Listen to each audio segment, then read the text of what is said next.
السلام عليكم ورحمة الله وبركاته. إن الحمد لله نحمده ونستعينه ونستغفره ونؤمن به ونتوكل عليه ونعوذ بالله من شرور أنفسنا ومن سيئات أعمالنا. من يهده الله فلا مضل له ومن يضلل فلا هادي له،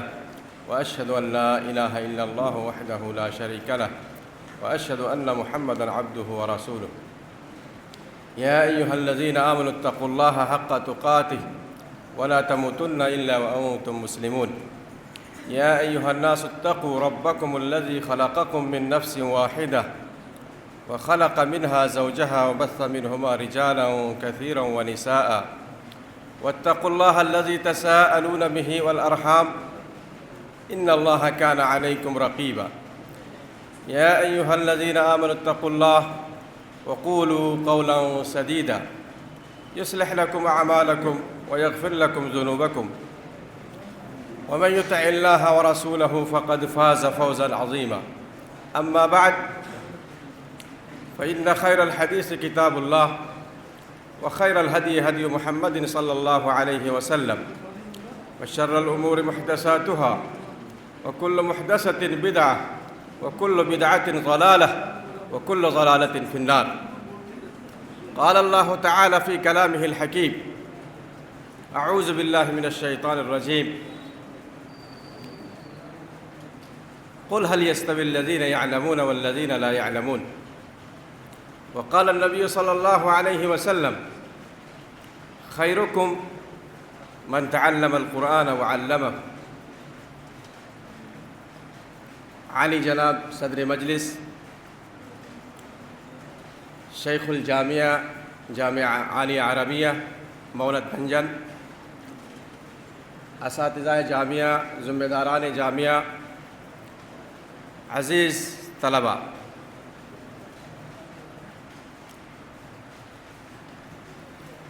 آج جو مجلس سجائی گئی ہے، برپا کی گئی ہے، جیسا کہ آپ کو معلوم ہے کہ تقسیم اسناد کے تعلق سے یہ مجلس قائم کی گئی ہے،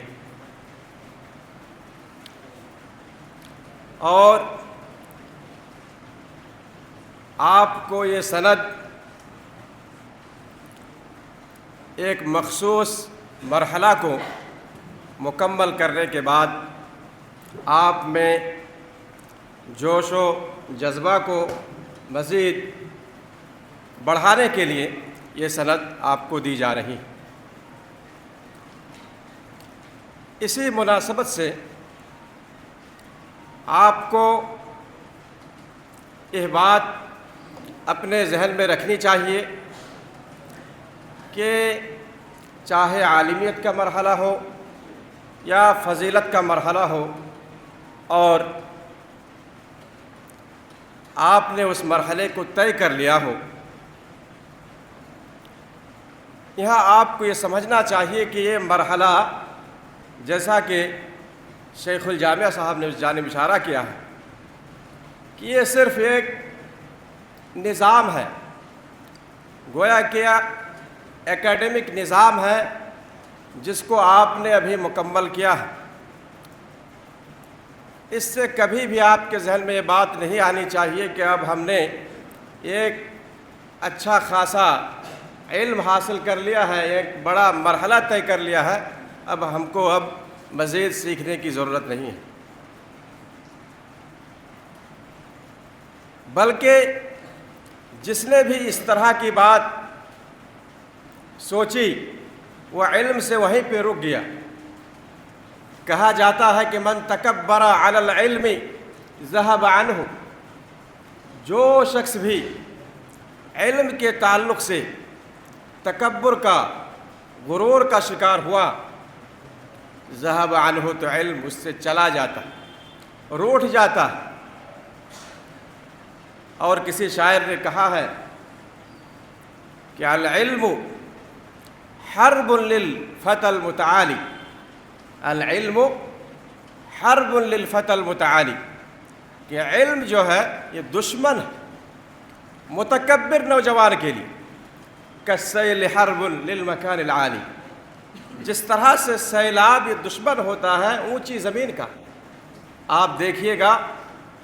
کہ پانی اسی جگہ رکتا ہے جو زمین نیچی ہو، اور پانی اس جگہ پہ نہیں رکتا، وہاں سے بہہ جاتا ہے جو جگہ اونچی ہے۔ اس لیے یہ شہادہ حاصل کرنا بے شک خوشی کی بات ہے، آپ مبارکباد کے مستحق ہیں، لیکن آپ ہمیشہ سیکھنے میں لگے رہیں۔ آپ کبھی بھی اپنے دل میں یہ نہ سوچیں کہ اب ہمیں زیادہ محنت کرنے کی ضرورت نہیں۔ امام احمد بن حنبل، امام اہل سنہ، آپ روزانہ پڑھتے ہوں گے ان کے اقوال کو۔ مسند احمد جن کی مشہور کتاب ہے حدیث کی، 30,000 کے قریب حدیث جس کتاب میں موجود ہے، امام احمد رحمہ اللہ کے بارے میں آتا ہے، ان کے بیٹے صالح کہتے ہیں کہ رأى رجل مع ابی محبرة، کہ ایک آدمی نے میرے والد محترم کے ہاتھ میں روشنائی، سیاہی دیکھا، یعنی لکھنے کا سامان، لکھنے کے ساز و سامان کو جب دیکھا تو انہوں نے پوچھا کہ الی متی یا ابا عبداللہ وانت امام المسلمین وقد بلغت هذا المبلغ، کہ اے ابو عبداللہ، اے امام، آپ تو امام بن چکے، آپ کب تک یہ لکھتے رہیں گے؟ حدیث لکھنے کا کام کب تک جاری رہے گا؟ تو دیکھیے انہوں نے ایک تاریخی جملہ کہا تھا جو ہمارے لیے جس میں عبرت کا سامان ہے۔ انہوں نے جواب دیا تھا کہ من المحبرۃ الی المقبرہ، من المحبرۃ الی المقبرہ، یہ سیاہی، یہ روشنائی، یہ لکھنے کا سامان، یہ حدیث لکھنے کا کام اس وقت تک جاری رہے گا جب تک کہ میری روح قبض عنصری سے پرواز نہیں کرتی، جب تک کہ میں قبر میں داخل نہ کر دیا جاؤں، تب تک یہ پڑھنے کا، لکھنے کا، حدیث کو روایت کرنے کا، سننے کا یہ سلسلہ جاری رہے گا۔ اس لیے عزیز طلبہ، اس مناسبت سے آپ اس شہادہ کو حاصل کرنے کے بعد آپ کے دل میں علم کے تعلق سے جستجو، مزید اس میں اضافہ ہونا چاہیے، نہ کہ آپ کے دل میں غرور یا استکبار، خود پسندی، اس طرح کی کوئی چیز آنے۔ اسی طریقے سے چونکہ ابھی آپ نے گویا کہ عالمیت کا مرحلہ طے کیا ہے، ابھی آپ کے سامنے مزید نظامی تعلیم ہی باقی ہے، اور یہ آپ کو سیکھنے کا سلسلہ زندگی بھر جاری رکھنا ہے۔ اس لیے آپ کو کچھ بننے کے لیے، دیکھیے، کچھ بننے کے لیے جب تک آپ کے اندر جو علم کے حصول کے بعض آداب ہیں، علم کو حاصل کرنے کے جو بعض تقاضے ہیں، ان تقاضوں کو جب تک آپ پورا نہیں کرتے، آپ چاہے دنیا کی کسی بھی بڑی سے بڑی یونیورسٹی میں چلے جائیں، بڑے سے بڑے مدرسہ میں داخل ہو جائیں، آپ کو یہ عظیم مقصد جو علم دین کے حصول کا مقصد ہے، یہ حاصل نہیں ہو سکتا۔ اس لیے آپ کو جاننا پڑے گا کہ اس علم کو حاصل کرنے کے آداب کیا ہے، تقاضے کیا ہیں۔ بہت سی چیزیں آپ سنے ہوں گے، میں آپ کو صرف 2 چیز، ایک سب سے اہم چیز اخلاص ہے۔ اخلاص ہونا چاہیے سب سے پہلے میرے بھائیوں، کیونکہ جس علم کے خاطر آپ جمع ہوئے ہیں یہ علم دین کہلاتا ہے۔ علم دین کی تعریف کیا ہے؟ شرعی علم۔ ابن حجر رحمہ اللہ نے فتح الباری میں اس علم کی تشریح کی ہے کہ شرعی علم کسے کہا جاتا ہے، جس کا مفہوم یہ ہے کہ شریعت کا علم یہ کتاب و سنت کا علم ہے، اور اس علم کو دیکھیے، دین اسلام میں کسی بھی علم کو، دین اسلام کسی علم کا مخالف نہیں ہے، لیکن علم دین کو اولیت حاصل ہے، کیونکہ علم دین یہ کتاب و سنت کا علم ہے، اور یہ وہ علم ہے جو انسان کو اپنے رب کی معرفت عطا کرتا ہے۔ اس کا تعلق دنیا اور آخرت دونوں سے ہے، انبیاء کرام کی میراث ہے۔ یہ علم آپ کو بتلاتا ہے کہ آپ کو اللہ رب العالمین کے حق میں کن باتوں کو، کن کاموں کو انجام دینا ہے، اور کن کاموں کو انجام نہیں دینا۔ یہ علم آپ کو بتلاتا ہے کہ آپ کا رب، آپ کے رب کی حقیقی معرفت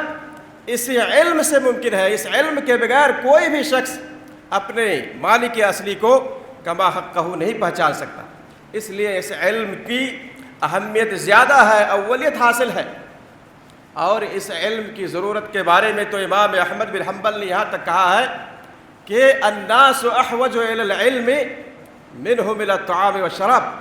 کہ لوگوں کو علم دین کی اہمیت و ضرورت کھانے پینے سے بھی زیادہ ہے۔ لأن الطعام والشراب يحتاج إليه في اليوم مرتين أو ثلاث، کیونکہ کھانے پینے کی جو ضرورت ہے وہ انسان کو دن میں 2 مرتبہ یا 3 مرتبہ ہوتی ہے، لیکن اس علم کی ضرورت انسان کو، یعنی ایک مسلمان کو دین پر چلنے کے لیے، دین پر قائم رہنے کے لیے شریعت کی رہنمائی ضروری ہے۔ اس لیے اس علم کی ضرورت ہر لمحے ہوتی ہے۔ ہر لمحے ایک مسلمان کو اس علم کی ضرورت پڑتی ہے، اس لیے اس کو سیکھنا واجب ہے، ضروری ہے۔ تو میں یہ کہہ رہا تھا کہ آپ کو اس علم کے تقاضوں کو، حصول کے جو تقاضے ہیں ان کو پورا کرنا پڑے گا، تب جا کے آپ کو علم کا ایک اچھا خاصا حصہ حاصل ہوگا۔ کیونکہ علم کے بارے میں یہ مشہور مقولہ ہے کہ العلم لا يعطيك بعضه حتى تعطيه كلك، آپ کو علم اپنا بعض حصہ بھی اس وقت تک نہیں دے گا جب تک کہ آپ اپنے پورے کو، علم کو نہ دے دیں۔ اس لیے اس سلسلے میں جہاں اخلاص کی ضرورت ہے، اخلاص کے بعد ہر طالب علم کے لیے ضروری ہے کہ کہیں بھی چلا جائے پڑھنے کے لیے، اس علم کو حاصل کرنے کے لیے ضروری ہے کہ اس کے اندر حرص ہو، حرص علی طلب العلم۔ الحرص علی طلب العلم اگر نہ ہو، حرص کا مطلب یہ ہے کہ سیکھنے کی تڑپ، طالب علم کے دل میں ایسی تڑپ ہو علم کے تعلق سے کہ وہ کسی بھی لمحے میں اس کے حصول سے غافل نہ رہے، اپنے اوقات کو ضائع نہ کرے۔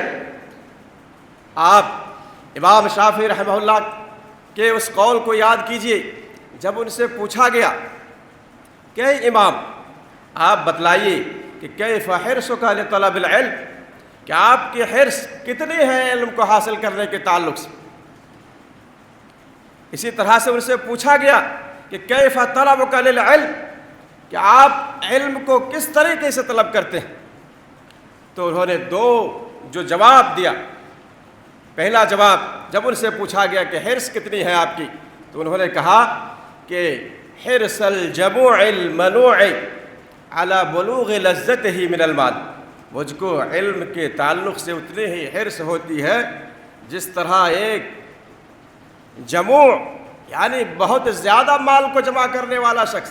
المنوع مال کو بہت زیادہ روکنے والا شخص، بخیل شخص، مال کی حرص اس کو بہت زیادہ ہوتی، ہر وقت مال کو سمیٹنے کی جس طرح اس کو حرص ہوتی ہے، حاصل کرنے کی حرص ہوتی ہے، اس طرح مجھ کو علم کو حاصل کرنے کی حرص ہوتی ہے۔ اور جب ان سے پوچھا گیا کہ آپ کس طرح سے علم کو طلب کرتے ہیں، تو انہوں نے جواب دیا کہ طلب المرأة المضلة ولدها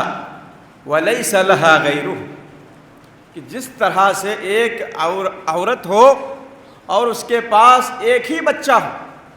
اور وہ عورت اس بچہ کو کہیں کھو دینے کی وجہ سے، اس کا اکلوتا بچہ کہیں کھو جائے تو اس کو حاصل کرنے کے لیے کس طرح سے وہ پوری طاقت کے ساتھ ہر جگہ تلاش کرتی ہے، اسی طرح سے میں بھی علم کے تعلق سے طلب کا اور حاصل کرنے کا طریقہ ہوتا ہے کہ پوری قوت کے ساتھ علم کو تلاشتا رہتا۔ اسی طریقے سے صحابہ کرام میں بھی اس کی مثال ملتی ہے۔ عمر فاروق کے بارے میں آتا ہے صحیح بخاری میں کہ صحابہ کرام نبی کریم صلی اللہ علیہ وسلم کی حدیث کو سننے کے لیے بہت زیادہ حرص رکھتے تھے، اور جب ان کے لیے آپ کی حدیث کو سننے کے لیے جانا ممکن نہیں ہوتا تھا تو وہ دوسرے کو بھیجتے تھے۔ عمر فاروق کا قصہ صحیح بخاری میں، وہ کہتے ہیں کہ کننا نتناوب النزول علی رسول اللہ صلی اللہ علیہ وسلم، وہ پوری تفصیل ہے کہ میں اور میرا ایک پڑوسی ہم لوگ مدینہ کے بالائی حصے میں رہتے تھے، جہاں سے نبی کریم صلی اللہ علیہ وسلم کی خدمت میں روزانہ پہنچنا ممکن نہیں تھا، اس لیے ہم لوگ باری باری اللہ کے نبی صلی اللہ علیہ وسلم کے پاس جاتے تھے حدیث سننے کے لیے۔ ینزل یومن وانزل یومن، ایک دن وہ صحابی جاتی ایک دن میں جاتا۔ تو یہ دیکھیے حرص کہ ایک آدمی اگر نبی کریم صلی اللہ علیہ وسلم کی مجلس میں ان کے لیے حاضر ہونا ممکن نہیں ہوتا ہے تو دوسرے کو اس دن بھیجتا ہے اور پھر اس سے پوچھتا ہے کہ بتاؤ آج میں نہیں جا سکا تھا، آج تم نے کون سی حدیث یا قرآن کی کون سی آیت سنی؟ میرے بھائی اور دوستو، حرص کی تفصیل کے لیے وقت بہت زیادہ درکار ہے۔ مختصر یہ کہ مشہور صحابی آپ جانتے ہیں ابو ہریرہ رضی اللہ تعالیٰ عنہ، ان کو دیکھیے کہ سن 7 ہجری میں اسلام لے آتے ہیں، سن 7 ہجری میں خیبر کے موقع پر، لیکن اسی حرص نے حضرت ابو ہریرہ کو اسلامی تاریخ کا سب سے بڑا راوی حدیث بننے کا درجہ عطا کیا۔ لوگوں نے جب کہا کہ اکثر یا ابا ہریرہ، اے ابو ہریرہ آپ کی زندگی، آپ کی جو رفاقت ہے نبی کریم صلی اللہ علیہ وسلم کے ساتھ، یہ تقریباً 4 سال کا یہ زمانہ 4 سال کا، آپ تو بہت زیادہ حدیثیں بیان کرتے ہیں۔ تو ابو ہریرہ نے رضی اللہ تعالیٰ عنہ نے کہا کہ لوگوں کو تعجب ہے، حالانکہ اس کی حقیقت یہ ہے کہ ان اخواننا من المہاجرین کان یشغلہم الصفق فی اسواقہم، کہ ہمارے جو مہاجر بھائی ہوتے تھے یہ بازاروں میں خرید و فروخت میں مشغول ہوتے تھے، اور جو ہمارے انصاری بھائی ہوتے تھے یہ اپنے مالوں میں، اپنی کھیتوں میں یہ مشغول ہوتے تھے۔ وَإِنَّ أَبَا هُرَيْرَةَ يَلْزَمُ رَسُولَ اللَّهِ صلی اللہ علیہ وسلم بِشِبْعِ بَطْنِهِ،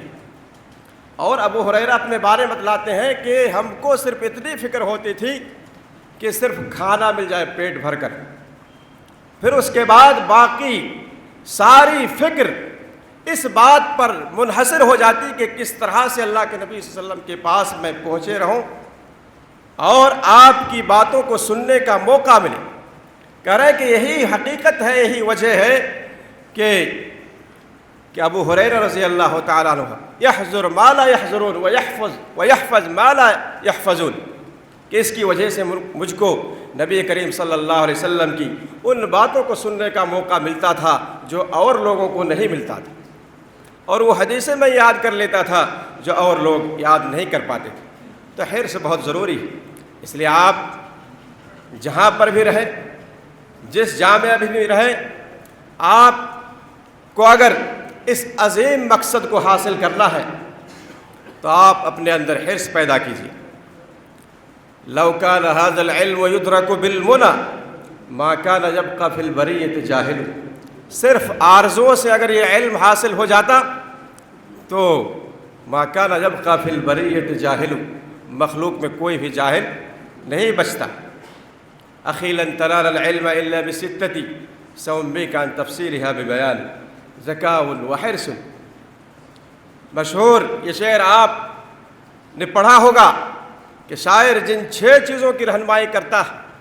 ان میں سے دوسری چیز کیا؟ ذکاء وحرص۔ تو حرص ہونی چاہیے عزیزو، کہیں بھی رہیے اپنے اندر حرص کو پیدا کیجیے۔ اسی طریقے سے تواضع فی طلب العلم، جس کی طرف آپ کو رہنمائی کی گئی کہ آپ کے اندر غرور، استکبار، خود پسندی نہیں آنی چاہیے، بلکہ ہمیشہ سیکھنے کی تڑپ ہو۔ اور یقیناً اگر آپ نے علم کے تقاضوں کو، علم حاصل کرنے کے تقاضوں کو سامنے رکھ کر محنت کی، اللہ رب العالمین سے توفیق کی دعا مانگی، تو اللہ رب العالمین آپ کو نوازے گا۔ اللہ رب العالمین نے کہا کہ مجھ سے ڈرو تو میں تمہیں سکھلاؤں گا۔ اللہ رب العالمین نے قرآن میں کہا کہ مجھ سے ڈرو تو میں تمہیں سکھلاؤں گا۔ تو اس لیے آپ کو چاہیے کہ آپ اپنے اس وقت کو غنیمت جانیں اور اس کی قدر کریں۔ اگر آپ نے قدر کر لی تو کامیابی آپ کا مقدر ہے، اور یقیناً آپ مبارکباد کے مستحق ہیں کہ ایک عظیم مقصد کے لیے یہاں پر آپ جمع ہیں، اور آپ کو اس بات کا بھی احساس ہونا چاہیے کہ آپ جس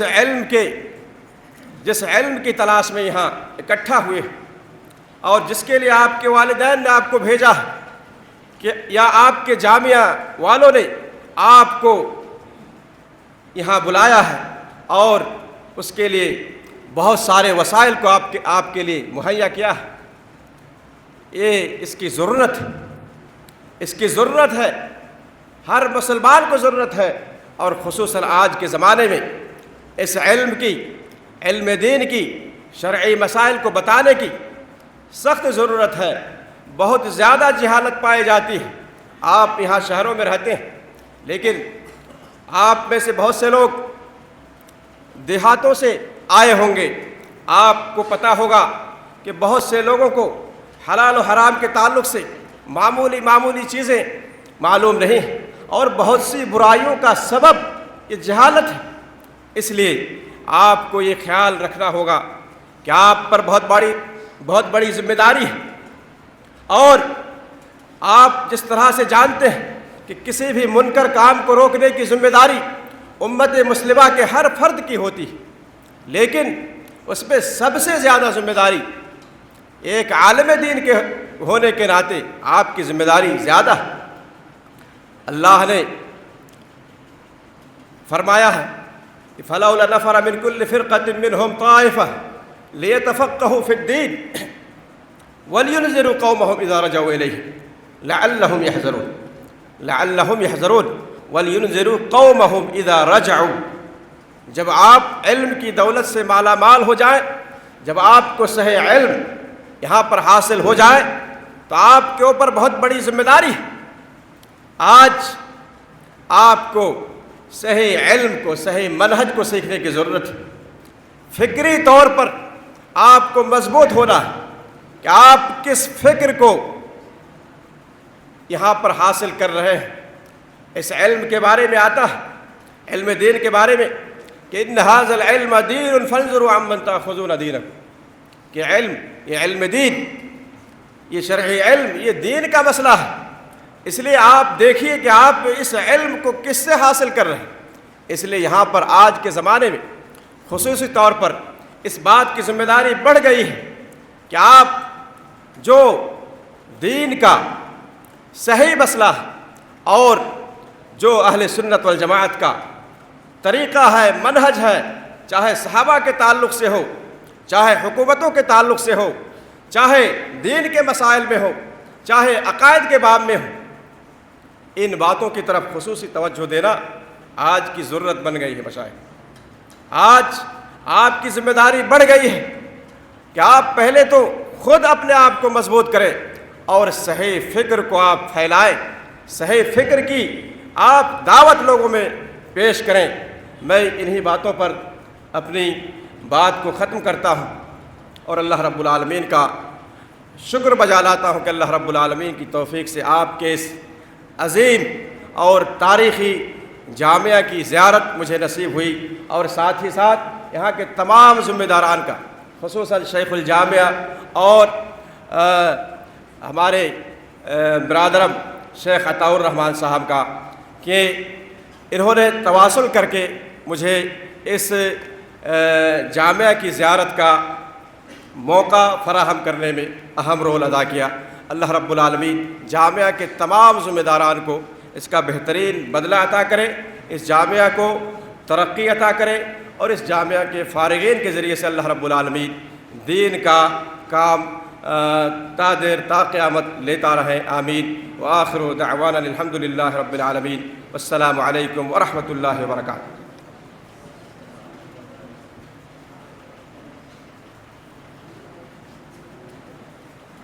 جزاکم اللہ خیر شیخ۔ اور میں کہوں گا